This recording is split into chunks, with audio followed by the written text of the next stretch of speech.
괴로움을 없애려 하지 말고 괴로움을 이해하라. 우리는 괴로움을 피하려고 합니다. 하지만 불교는 괴로움과 마주하라고 말합니다. 오늘은 그 이야기로 문을 열어보겠습니다. 삶이 깊어질수록 괴로움은 더 은밀해집니다. 겉으로 웃고 있어도 마음 안에는 저마다의 상처가 숨어 있습니다. 오늘 이 시간 당신의 그 상처에 조심스레 빛을 비춰봅니다. 혼자 있지 않다는 걸, 이 말들이 대신 전해줄 수 있기를 바라며. 사람들은 말합니다. 왜 나에게만 이런 일이 생기지? 내가 뭘 그렇게 잘못했길래? 하지만 불교에서는 말합니다. 괴로움은 모두에게 공평하다고. 삶은 고다. 불교의 첫 문장은 그렇게 시작됩니다. 이것이 체념이나 절망의 선언은 아닙니다. 오히려 가장 현실적이고 따뜻한 위로입니다. 당신만 괴로운 게 아니라는 뜻이니까요. 누구나 괴롭습니다. 가진 사람도 없는 사람도, 성공한 사람도 실패한 사람도, 사랑하는 사람도 미워하는 사람도. 괴로움은 인간이라는 존재의 조건입니다. 마치 중력처럼 피할 수 없는 삶의 법칙이죠.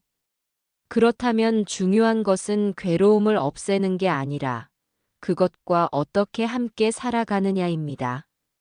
어떤 이들은 괴로움을 느끼는 자신을 탓합니다. 나는 왜 이렇게 약할까? 나는 왜 이런 것에 상처받을까? 하지만 괴로움을 느끼는 건 약함이 아닙니다.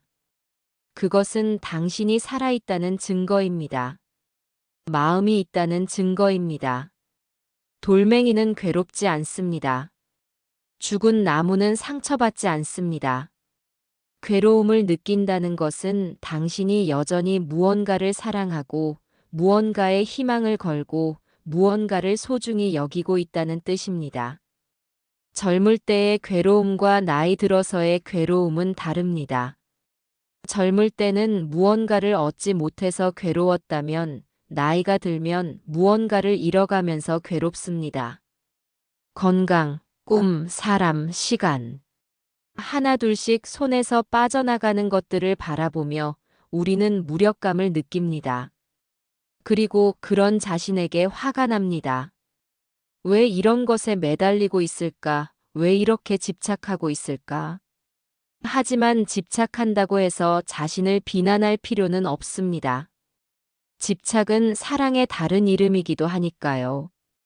다만 그 집착이 우리를 괴롭힐 때 우리는 그것을 조금 다른 눈으로 바라볼 필요가 있습니다.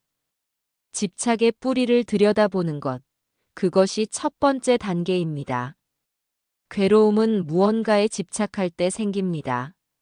내가 바라는 모습과 현실이 다를 때, 과거에 머물러 있을 때, 남을 탓하고 스스로를 미워할 때, 그 뿌리를 따라가 보면 대부분은 마음속의 기대에서 시작됩니다. 이 정도면 사랑받겠지.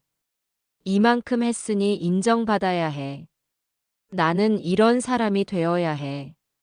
내 자식은 이렇게 자라야 해.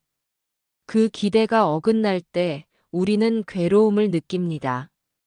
기대라는 게 참 묘한 것입니다. 기대가 있어야 노력할 수 있고 희망을 가질 수 있습니다.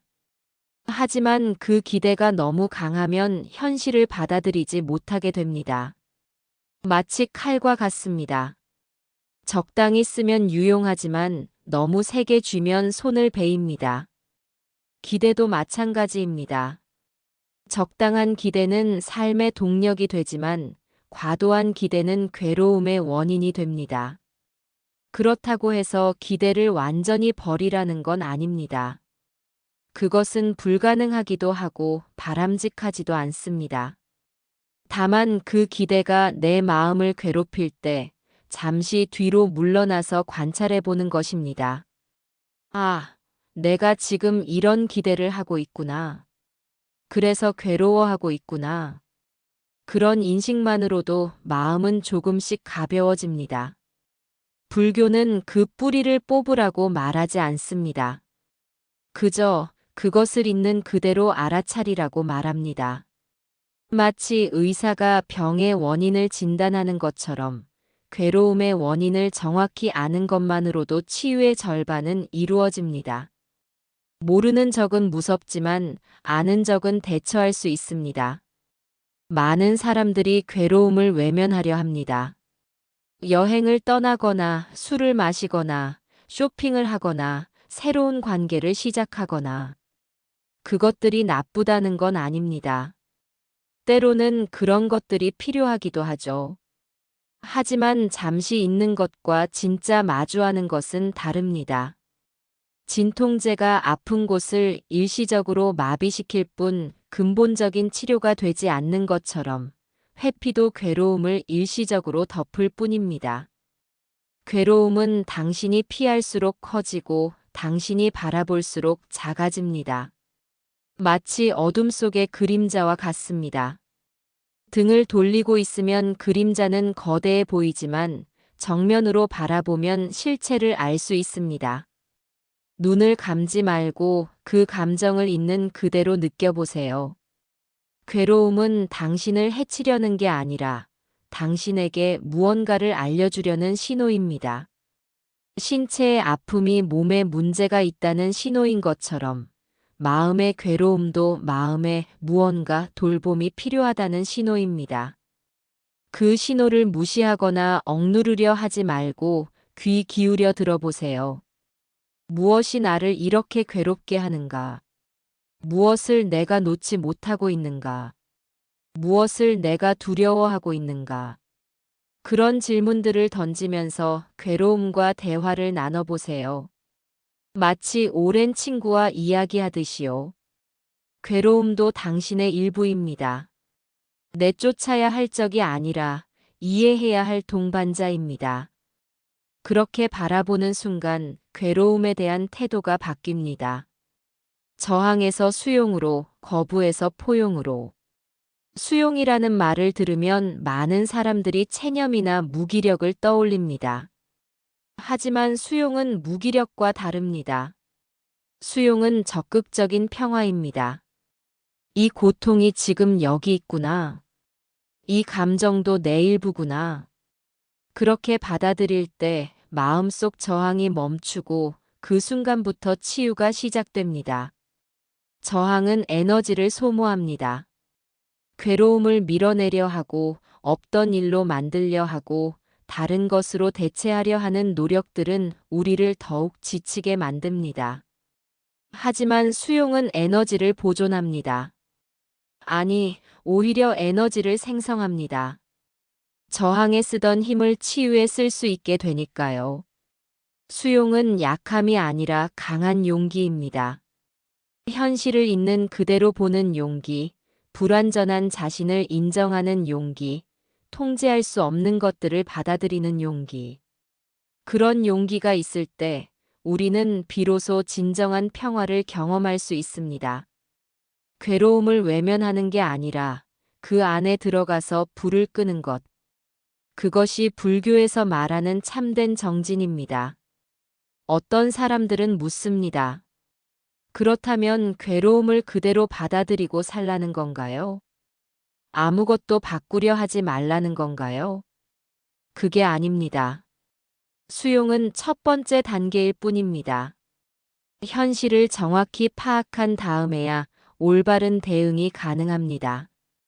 바꿀 수 있는 것과 바꿀 수 없는 것을 구분하고 바꿀 수 있는 것은 지혜롭게 바꾸고 바꿀 수 없는 것은 평온하게 받아들이는 것. 그 구분을 위해서는 명확한 관찰이 필요합니다.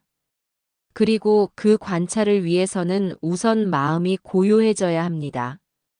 파도가 일렁이는 바다에서는 바닥을 볼 수 없지만 잔잔한 호수에서는 바닥까지 훤히 들여다볼 수 있습니다. 마음도 마찬가지입니다.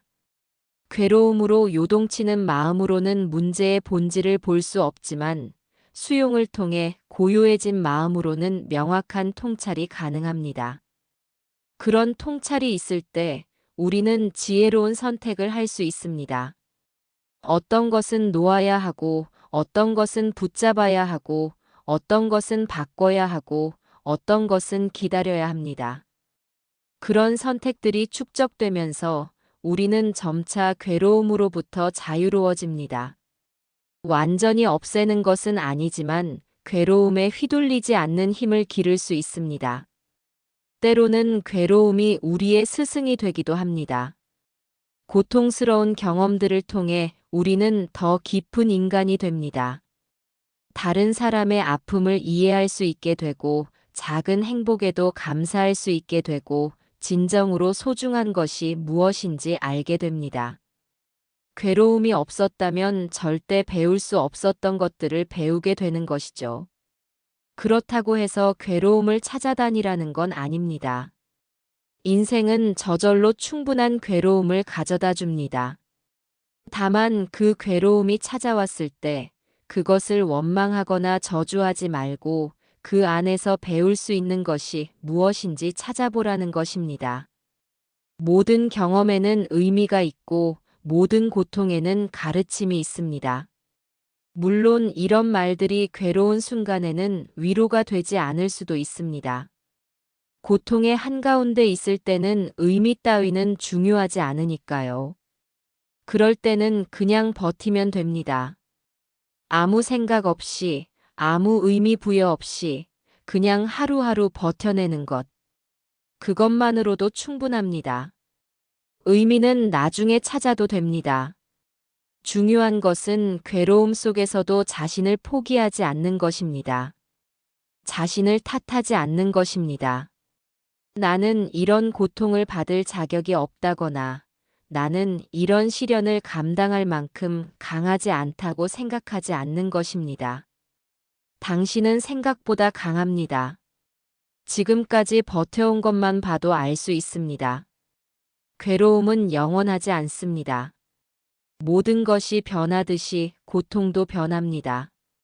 지금 당장은 끝이 보이지 않는 것 같아도 반드시 끝이 있습니다. 봄이 오면 겨울이 끝나듯이, 새벽이 오면 밤이 끝나듯이, 평온이 오면 고통도 끝납니다.